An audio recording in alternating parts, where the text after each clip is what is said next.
السلام علیکم ورحمۃ اللہ وبرکاتہ۔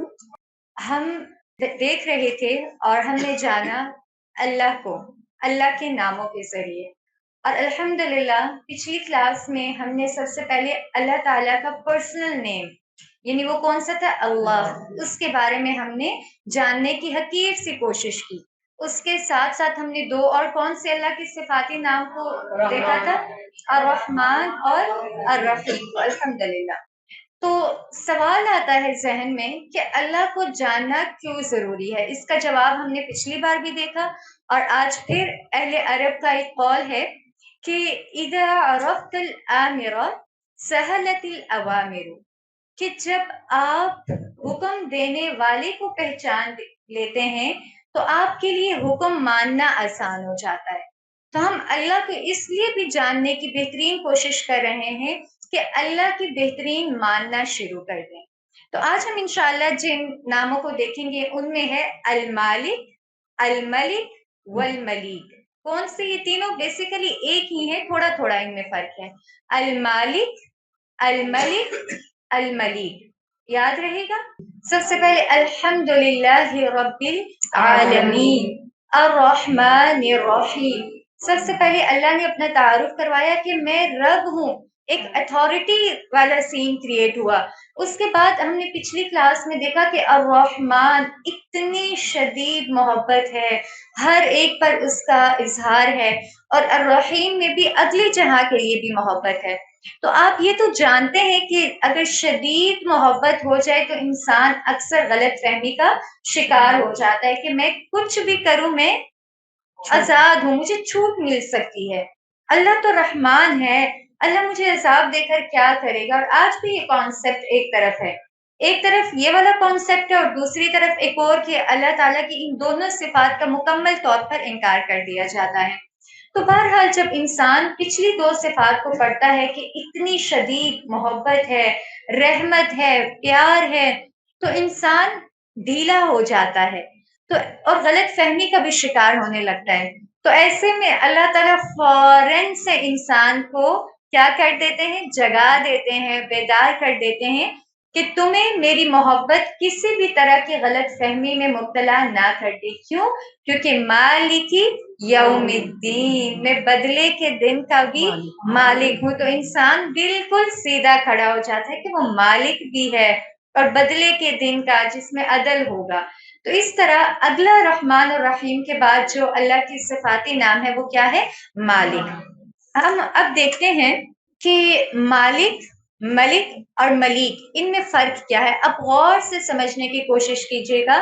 آپ دیکھیں کہ المالک کہتے ہیں اردو میں بھی مالک کو ہی نا، آنرشپ، ٹھیک ہے؟ اردو میں بھی اس کے لیے مالک کا ہی ٹرم یوز ہوتی ہے، یعنی جس کے پاس کسی چیز کی ملکیت ہو۔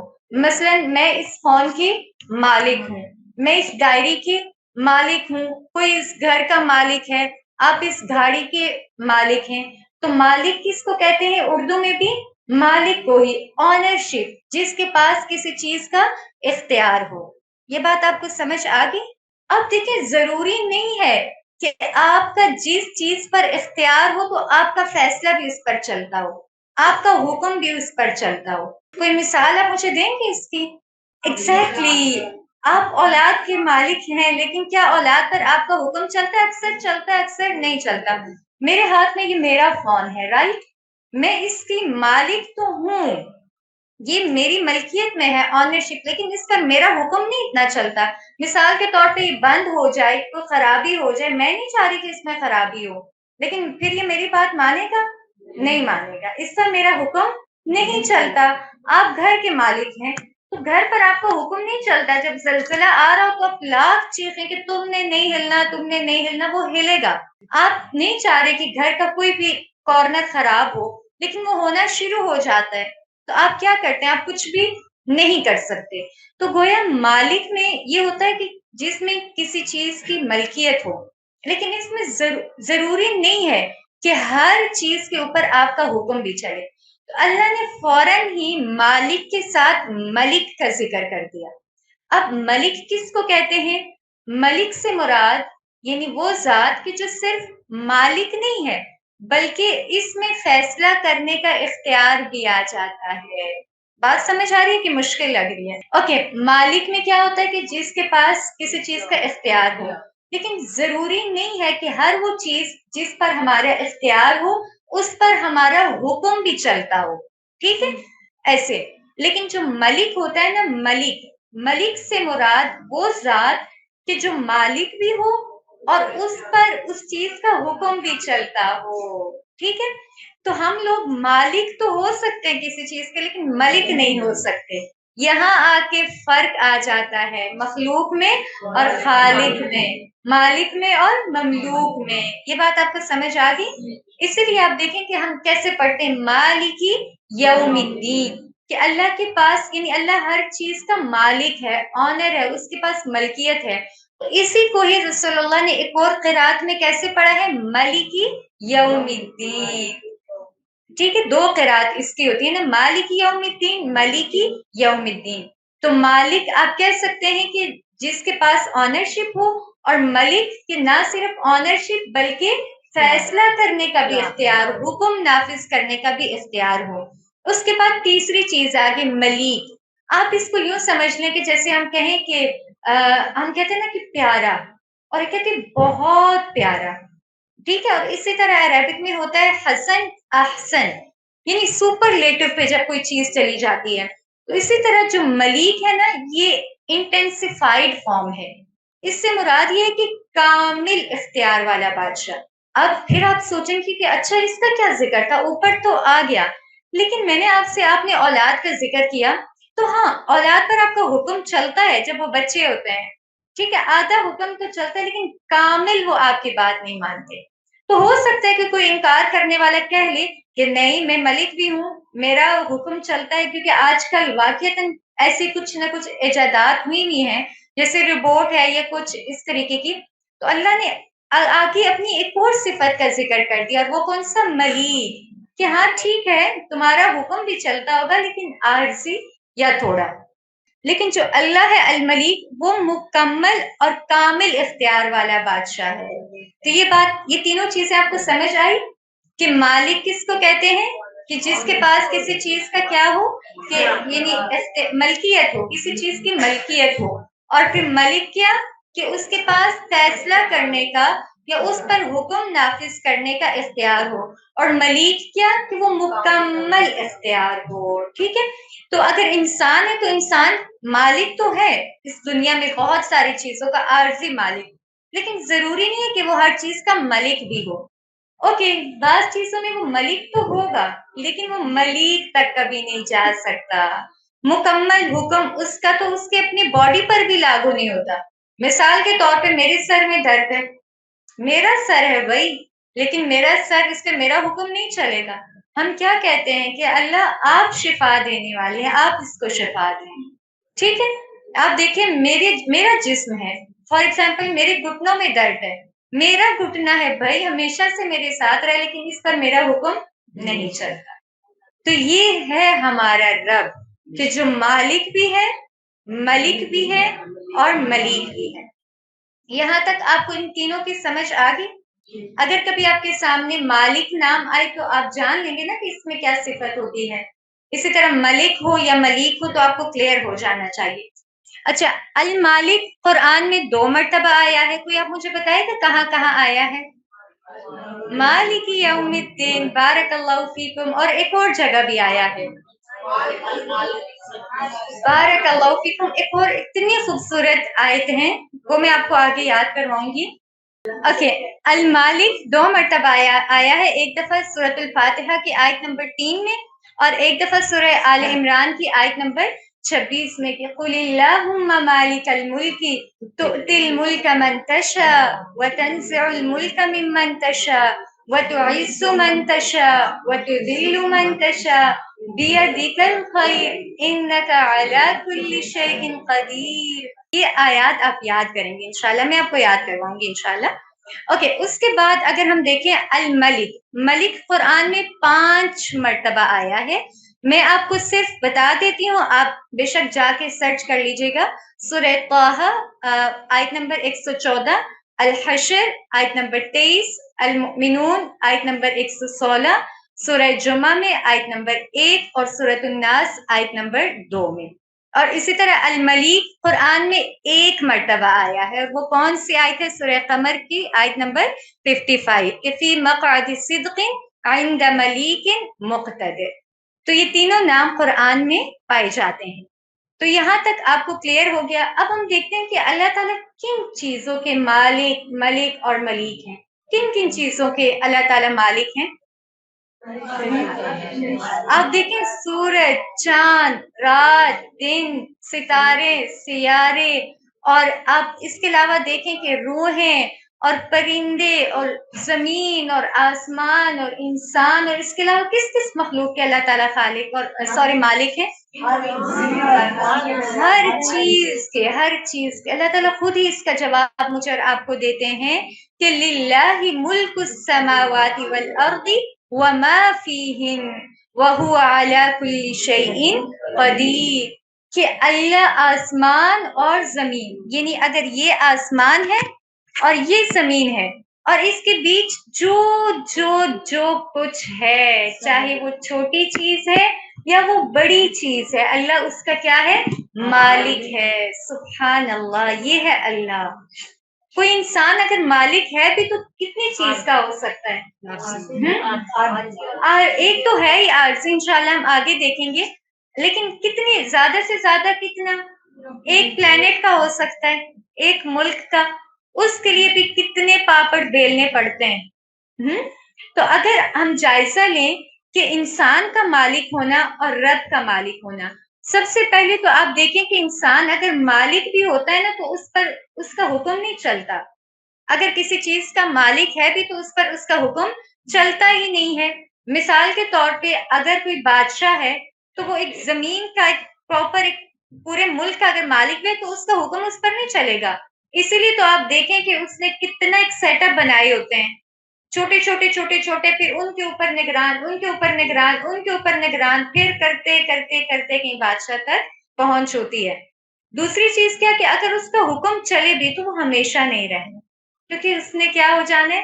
ختم ہو جانا ہے، چلے جانا ہے. فرعون بھی چلا گیا، قارون بھی چلا گیا. تو آپ دیکھیں کہ انسان جس بھی چیز کا مالک ہے وہ بہت حقیر ہے، اور اگر ہے بھی تو مکمل مالک نہیں ہے، عارضی مالک ہے. اس پر کسی طرح کا بھی حکم نہیں چلتا. لیکن اس کے مقابلے میں اگر ہم اللہ کا مالک ہونا دیکھیں تو اللہ مشرق اور مغرب اور ان کے درمیان ہر چیز کا مالک ہے، اور ایسا مالک ہے کہ اللہ کا حکم بھی چلتا ہے. اللہ کے حکم سے سورج نکلتا ہے، اللہ کے حکم سے سورج غروب ہوتا ہے، اللہ کے حکم سے آپ اور میں یہاں موجود ہیں. اللہ کے حکم سے آپ دیکھیں کہ بیج کس طرح پھٹتا ہے، زمین سے نکلتا ہے. تو اللہ مکمل اور کامل مالک ہے. سبحان اللہ. ادھر ہی سے ہم ایک حدیث دیکھتے ہیں. جاء حبر من الاحبار الى رسول اللہ صلی اللہ علیہ وسلم فقال کہ ایک اسکالر، یہودی اسکالر رسول اللہ صلی اللہ علیہ وسلم کے پاس آیا اور کہنے لگا یا محمد، اے محمد، انا نجد ان اللہ یجعل السماوات علی اصبع، کہ ہم نے اپنی کتاب تورات میں کیا پایا ہے کہ اللہ تعالیٰ آسمان کو اپنی انگلی پر یعنی اٹھا لیں گے. والارضین علی اصبع، اور پھر اسی طرح جتنی زمینیں ہیں ان کو اپنی انگلی پر اللہ تعالیٰ اٹھا لیں گے. والشجر علی اصبع، اور اسی طرح جتنے درخت ہیں اللہ ان کو کیا کریں گے؟ اپنی انگلی پر اٹھا لیں گے. والماء والثرى علی اصبع، اور اسی طرح پانی اور مٹی کو اللہ اپنی انگلی پر اٹھا لیں گے. وسائر الخلائق علی اصبع، اور ساری مخلوقات کو اللہ تعالیٰ کس پر؟ اپنی انگلی پر اٹھا لیں گے. آپ امیجن کریں. تو رسول اللہ صلی اللہ علیہ وسلم اس کی بات سن کر مسکرانے لگے. اتنا مسکرائے کہ آپ کی نواجز یعنی آپ صلی اللہ علیہ وسلم کی نا کہ داڑیں جب مسکراتے تو نظر آتی ہیں، تو وہ والی داڑیں نظر آنے لگی. پھر آپ نے کیا فرمایا؟ ثم قال انا الملک، پھر فرمائے گا کہ میں بادشاہ ہوں. ثم قرأ رسول اللہ صلی اللہ علیہ وسلم وما قدر اللہ حق قدرہ، کہ انہوں نے اللہ کی ویسی قدر کی ہی نہیں ہے جیسے قدر کرنے کا حق تھا. لا حول ولا قوت الا باللہ. کہ جس کا مالک اتنا عظیم ہو، اتنا عظیم ہو کہ اس کی ایک انگلی پر آسمان اور زمین اور درخت اور پانی اور مٹی اور ساری مخلوقات آ جائیں. اللہ کے نبی نے فرمایا کہ وما قدر اللہ حق قدری، کہ تم نے تو اللہ کی ویسے قدر کی ہی نہیں جیسے قدر کرنے کا حق تھا. والارض جميعا قبضته یوم القیامہ، اور ساری زمینیں کیا ہوں گی کہ اس کی مٹھی میں ہوں گی. والسماوات مطویات بیمینہ، اور آسمان اس کے دائیں ہاتھ میں لپٹے ہوئے ہوں گے. سبحانہ وتعالی عما یشرکون، اللہ بہت پاک ہے اور بلند ہے اس سے جس سے تم اس کو شریک بناتے ہو. لا حول ولا قوت الا باللہ. اللہ کا یہ شکوہ ہے مجھ سے اور آپ سے. اتنی سخت یہ آیت ہے نا کہ اگر انسان پڑھے وما قدر اللہ حق قدر، کہ تم نے قدر نہیں کی. آپ سوچیں کہ جب ہم بھی نا کوئی چیز چلی جاتی ہے تو ہم سوچتے کہ میں نے اس کی قدر نہیں کی. مثال کے طور پہ اکثر جب ہم سے ہماری مائیں چلی جاتی ہیں تو ہم کہتے ہیں کہ ہم نے اپنی امی کی ویسے قدر نہیں کی. یا جب شادیاں ہو جاتی ہیں تو انسان کو احساس ہوتا ہے کہ ویسے قدر نہیں کی. جب پڑھائی کا دور مکمل ہوتا ہے تو انسان کو خیال آتا ہے کہ میں نے اپنی اس عمر کی قدر نہیں کی، ہے نا. اسی طرح وما قدر اللہ حق قدر، کہ جس طرح اللہ کا حق تھا نا کہ انسان اللہ کی قدر کرے، ویسا کر نہیں سکا. اور کیوں نہیں کر سکا؟ کیونکہ انسان کو کبھی پتہ ہی نہیں چلا کہ اس کا رب کیسی ذات ہے. اسی لیے تو اس نے ساتھ اتنے شریک بنا لیے، اسی لیے تو وہ اتنے ڈپریشن، انزائٹی، پریشانیوں میں چلا گیا ہے.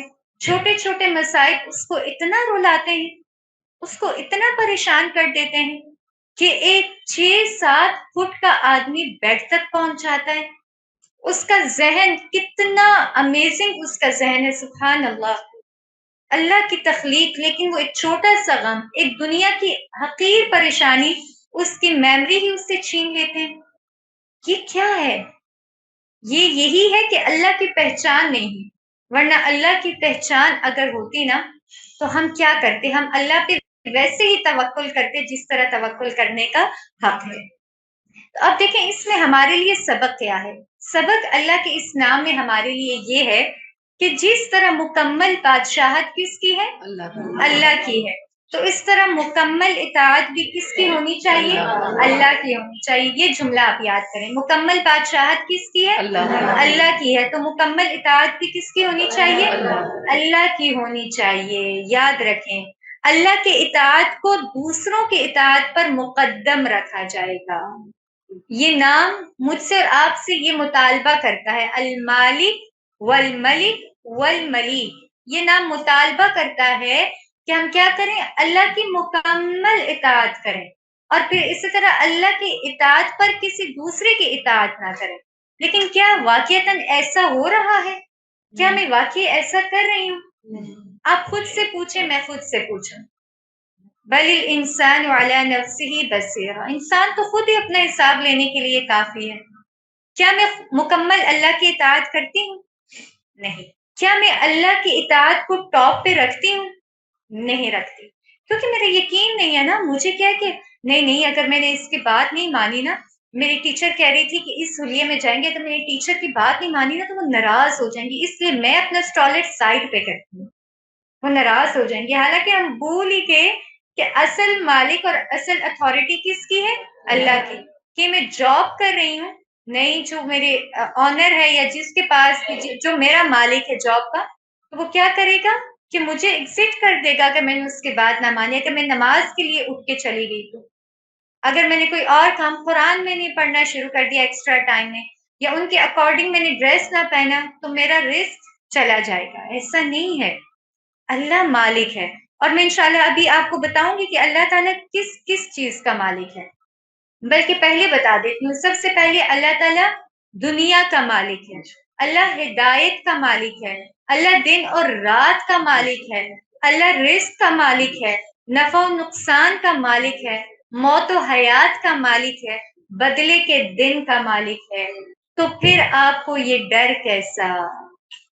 جب آپ کی زندگی کا مالک آپ کا رب، آپ کی ہدایت کا مالک آپ کا رب، آپ کے رزق کا مالک آپ کا رب، آپ کے دن اور رات کا مالک آپ کا رب، آپ کی عمر کا مالک آپ کا رب، پھر کیوں اتنا ڈرتے ہیں؟ کس کا ڈر ہے پھر اتنا زیادہ؟ اتنا ڈرے سہمے ہوئے ہیں. یہ کمزور اس لیے کمزور ہے کہ اللہ کی صحیح معرفت نہیں ہے.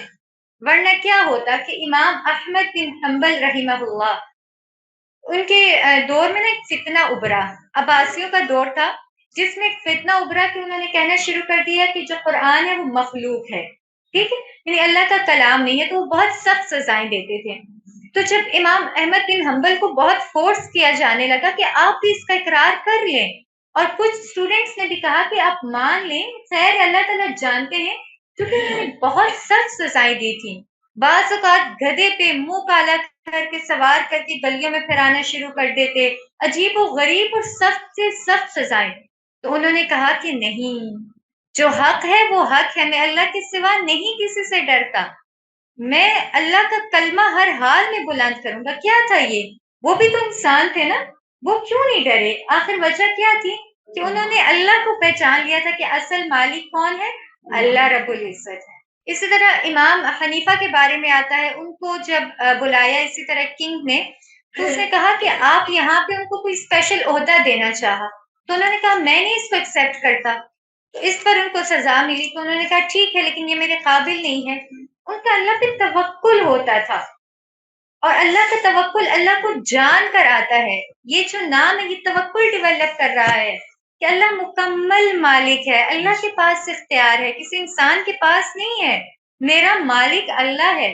تو اگر میرا مالک اللہ ہے تو اس سے مراد میری ہر چیز کا مالک کون ہے؟ اللہ ہے. مثال کے طور پہ آپ کے پاس والیٹ ہے، تو آپ کیا کہتی ہیں کہ یہ والیٹ میرا ہے.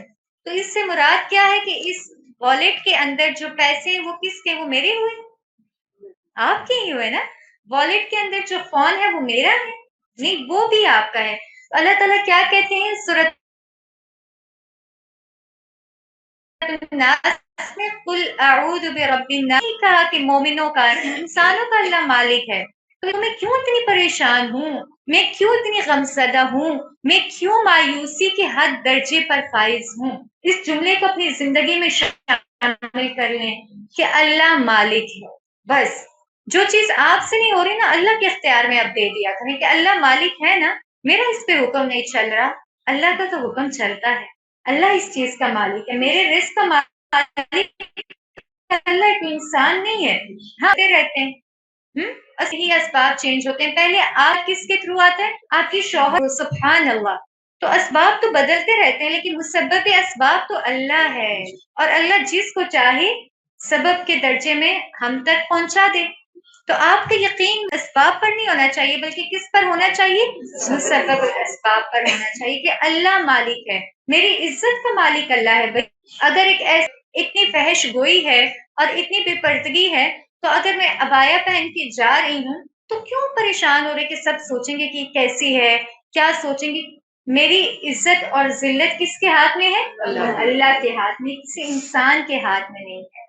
ہدایت کس کے ہاتھ میں ہے؟ اللہ کے ہاتھ میں ہے. تو اس طرح آزاد ہوں، آج خود کو آزاد کریں. ہم اس لیے بہت ڈرے ہوئے ہیں کیونکہ ہم نے اپنے آپ کو بہت ساری چیزوں کی غلامی میں دیا ہوا ہے. یہ ایک سجدہ جسے تو سمجھتا ہے گراں، ہزار سجدوں سے دیتا ہے آدمی کو نجات.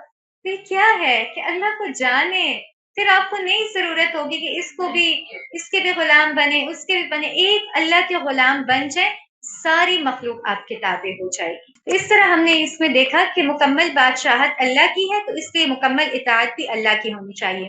ایک لیسن اس میں یہ ہے مالک. دوسرا پہلو اس میں یہ ہے کہ اللہ نے عارضی طور پر بہت ساری چیزوں کا مالک آپ کو اور مجھے بنایا ہوتا ہے، لیکن اگر میں اور آپ اس کو ایسے سمجھیں گے کہ بس میرا ہی اس پر مکمل اختیار ہے، تو ہم فرعون بن جائیں گے. اسکالرز کہتے ہیں کہ جو اپنے آپ کو مالک مالک مانتا ہے وہ بندہ بن کر عزت پاتا ہے. کتنے خوبصورت لائنز ہیں نا. اب دیکھیں فرعون نے کیا کہا تھا کہ الیس لی ملک مصر، کیا یہ مصر میرے لیے نہیں ہے؟ وہذی الانہار تجری من تحتی، اور یہ نہریں جو میرے نیچے بہ رہی ہیں، میں ان کا مالک ہوں. اس نے اپنے آپ کو سمجھا تھا کہ بس یہ میری ہی ہے، میرا ہی حکم چلتا ہے، تو وہ فرعون بن گیا۔ لیکن اگر انسان یہ کہے کہ یہ اللہ کا دیا ہوا ہے، جیسے کس نے کہا تھا، حضرت یوسف نے، حضرت سلیمان علیہ السلام نے، تو وہ پھر بندہ بن کر بہت عزت پاتا ہے۔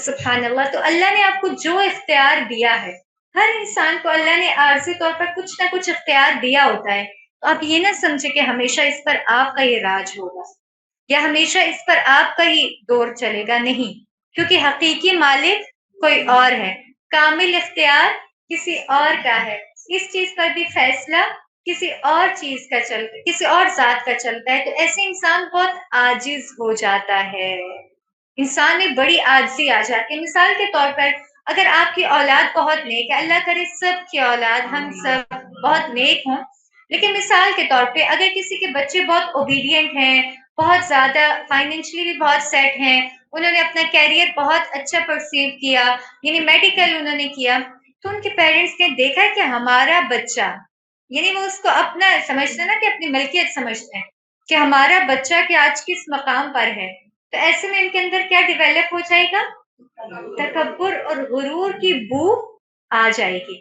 لیکن اگر وہ کہیں کہ نہیں، مجھے تو اللہ نے عارضی طور پر اس کے اوپر نا حکمرانی دی تھی، اس پر اختیار ابھی بھی کس کا چلتا ہے، اللہ کا چلتا ہے، تو انسان ایسے بہت عاجز رہے گا، اور پھر انسان اس چیز تک نہیں الجھ کر رہ جائے گا، اس کے پیچھے اللہ تک پہنچ جائے گا۔ تو یہ اس کے پیچھے لاجک ہے کہ اللہ نے آپ کو جو نعمتیں دی ہیں، جو نعمتیں، کہا جاتا ہے کہ نعمتیں بعض اوقات سب سے بڑی آزمائش بن جاتی ہے، کیونکہ انسان نعمتوں میں کھو جاتا ہے، تو اللہ نے آپ کو جو نعمت دی ہے، آپ خود کو کیا پیغام دے کہ یہ نعمت مجھے عارضی طور پر ملی ہے، اس کا اصل مالک اللہ ہے، اور اس پر حکم بھی اللہ کا چلتا ہے، تو پھر آپ اس کا استعمال بھی درست کرنے لگ جائیں گے۔ پھر اس کے بعد آپ دیکھیں کہ اللہ کے نبی بھی دعا کیا کرتے تھے کہ اللہم لک الحمد انت قیم السماوات والارض ولک الحمد لک ملک السماوات والارض، کہ اللہ تیری ہی لیے تعریف ہے کہ تو آسمانوں اور زمینیں نے اتنی بڑی مخلوقات کا بھی مالک ہے، اور اس کے اندر چھوٹی چھوٹی ایک چیونٹی سیاہ رات میں سیاہ چٹان کے اوپر سیاہ چیونٹی کی چال سے بھی تو واقف ہے۔ اللہ تو ان دو چیونٹیوں کی گفتگو کو بھی سن رہا ہے، اور تو نے قرآن میں لکھ ڈالا کہ جو حضرت سلیمان کے گزرنے پر اپنے ایک دوسرے سے نارمل گفتگو کر رہے ہیں، اگر جس کا مقام بہت بڑا ہوتا ہے نا، تو وہ چھوٹی چھوٹی چیزوں سے واقف نہیں ہوتا، ایسا ہے کہ نہیں ہے؟ مثال کے طور پہ کوئی اگر پرائم منسٹر ہے، اس کو کیا پتا کہ اس روم میں کیا ہو رہا ہے، ایسا ہے کہ نہیں ہے؟ جو اس سے بڑا ہے اس کو تو یہ بھی نہیں پتا ہوگا کہ پورے کراچی اور لاہور میں کیا ہے۔ جس کا مقام جتنا بڑا ہوتا جاتا ہے نا، وہ چیزوں سے اتنا غافل ہوتا جاتا ہے، لیکن اللہ جس کا مقام اتنا بڑا ہے، وہ بڑی چیزوں کا بھی مالک ہے اور چھوٹی چھوٹی چیزوں کا بھی مالک ہے۔ سبحان اللہ۔ اللہ قرآن میں کہتے ہیں کہ ایک مچھر اور مچھر کے اوپر جو اس کے اوپر ایک مخلوق ہے، اللہ تو اس کا بھی مالک ہے۔ سبحان اللہ، یہ ہے ہمارا رب۔ تو پھر یہ کیسے ہو سکتا ہے کہ آپ اتنی بڑی کریشن ہے اس کی، آپ کو احسن تقویم اللہ نے کہا ہے، اللہ نے اپنی نسبت آپ کے ساتھ کی ہے، ملک الناس، کہ میں انسانوں کا مالک ہوں۔ اللہ اکبر۔ وہ آپ کو ایسے ہی چھوڑ دے؟ اس کو پتا ہے کہ آپ کن حالات سے گزر رہے ہیں، وہ جانتا ہے آپ کی محرومیاں، وہ جانتا ہے آپ کی سٹرگلز، وہ جانتا ہے آپ کی دکھ، آپ کی آزمائشیں، آپ کی بیماریاں، آپ کے ہر ادا کو وہ جان رہا ہے، آپ کی قربانیوں کو جانتا ہے، بس یہ الگ بات ہے کہ آپ اس کو نہیں جانتے کہ وہ آپ کے کتنا قریب ہے۔ تو یہاں تک آپ دیکھیں کہ اس کے علاوہ ایک اور بہت خوبصورت حدیث ہے صحیح مسلم کی، کہ اللہ تعالیٰ ہر رات آسمان دنیا کی طرف نزول کرتا ہے، اور پتہ ہے کیا اللہ تعالیٰ فرماتے ہیں؟ کیا فرماتے ہیں؟ انا الملک، انا الملک، میں بادشاہ ہوں، میں بادشاہ ہوں۔ تم کیوں پریشان ہوتے ہو؟ تم کیوں لوگوں کی طرف دیکھ رہے ہو، ایک کی طرف، دوسرے کی طرف، تیسرے کی طرف؟ اپنی خوشیاں لوگوں سے جوڑی ہوئی ہیں، اپنی مسکراہٹیں لوگوں سے جوڑی ہوئی ہیں، اپنی ہدایتوں کو بھی لوگوں سے جوڑ دیا، اپنے رزق کو بھی لوگوں سے جوڑ دیا، اپنی راحت کو بھی لوگوں سے جوڑ دیا، اپنی شفا کو بھی ڈاکٹرز کی حد تک جوڑ دیا۔ کیا ہو گیا ہے تمہیں؟ انا الملک، انا الملک، میں بادشاہ ہوں، میں بادشاہ ہوں۔ پھر اللہ تعالیٰ فرماتی، کوئی ہے جو مجھے پکارے تو میں اس کی فریاد سنوں، کوئی ہے جو مجھ سے مانگے تو میں اسے عطا کروں، کوئی ہے جو مجھ سے طلب کرے اور میں مغفرت طلب کرے تو میں اس کو معاف کر دوں۔ لیکن ہم کیا کرتے ہیں؟ ہم سارا دن لوگوں کی چکی میں پستے رہتے ہیں، انسانوں کی چکی میں، بیمار ہیں ایک ڈاکٹر دوسرا ڈاکٹر، ٹھیک ہے اسباب کے درجے میں جائیں، لیکن پہلے کامل یقین اور توکل کس پر ہو؟ اللہ پر، کہ میری شفا کا مالک کون ہے؟ میرا رب ہے۔ اللہ اسباب کے درجہ میں اختیار کر رہی ہوں، لیکن مجھے کامل یقین کس پر ہے؟ آپ پر۔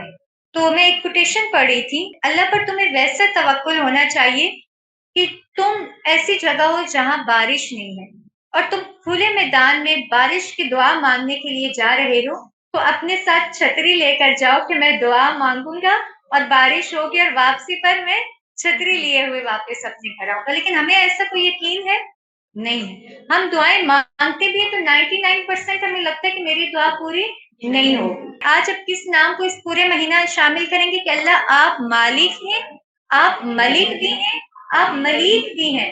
مثال کے طور پہ آپ کا حکم نہیں چلتا، مائیں بچوں کو لے کر کتنی پریشان ہیں، آپ جب بچے کو دیکھیں آپ کہیں اللہ تیرا حکم اس پر چلتا ہے، تو مالک ہے اس کا یا رب، اللہ تو اس کا مالک ہے، تو اس کو ہدایت دے۔ اپنے گھر والوں کو دیکھیں، کسی انسان کو دیکھیں، کوئی چیز آپ کو چاہیے، مثال کے طور پہ مجھے کچھ ضرورت ہے تو پہلے اللہ سے کہیں۔ ابھی ہماری کلاس ہو رہی تھی لاسٹ ویک، تو جو اسپیکر تھی وہ بتا رہی تھی کہ ایک دفعہ میں کسی کے لیے کوئی آیا باہر سے، تو میں ان کے لیے نا گزرتے ویسے میں بکس دیتی ہوں، لیکن میں گزرتے میں نے ان کے لیے ایک شرٹ اٹھا لی اور میں ان کے پاس لے گئی۔ جب میں نے ان کو دی تو وہ رونا شروع ہو گئی، تو میں بہت پریشان ہو گئی، تو میں نے کہا خیریت ہے، آپ کو پسند نہیں آئی؟ انہوں نے کہا کہ ایکچولی میں نے ایک اور آؤٹ لیٹ پر کراچی کی کون سی جگہ یہی شرٹ دیکھی، مجھے بہت پسند ہے لیکن میری سائز کی نہیں تھی، تو میں نے اس وقت اللہ سے کہا کہ اللہ تو اس کا مالک ہے، کہ اللہ تیرے اختیار میں ہے یہ، تو مجھے یہ بہت پسند آئی ہے، تو یا رب تو اسے مجھ تک پہنچا دینا۔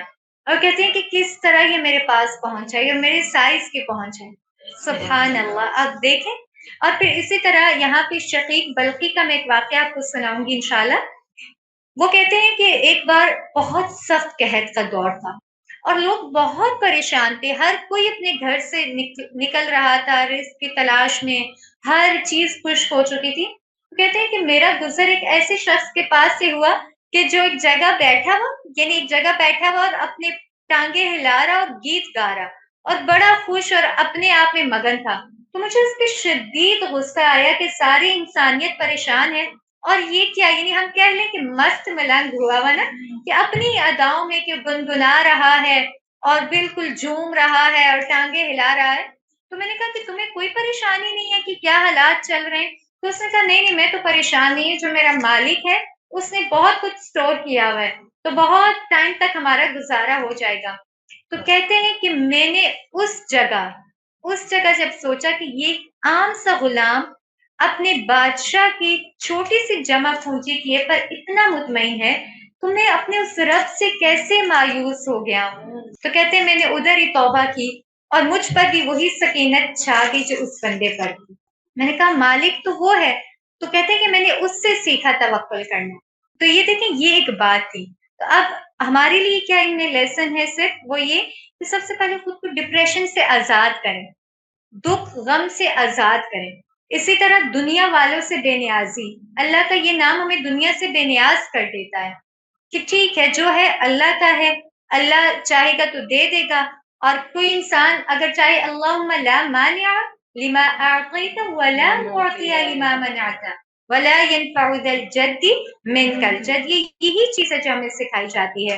اور پھر اسی طرح اس نام کو جب ہم جانتے ہیں تو اللہ کی حقیقی معرفت ہمارے اندر ڈیولپ ہو جاتی ہے۔ ایک اور نام بھی تھا لیکن انشاءاللہ جب اللہ نے چاہا تو ہم اس کو بھی ڈسکس کریں گے۔ اصل مقصد یہ ہے کہ چاہے آپ تھوڑا کچھ سیکھ لیں لیکن ایسا سیکھیں کہ واقعتاً آپ اس کو اپنے اوپر اپلائی کرنے والے بن جائیں۔ تو یہاں پہ ہمارا وقت مکمل ہوا۔ بارک اللہ فیکن۔ السلام علیکم ورحمۃ اللہ وبرکاتہ۔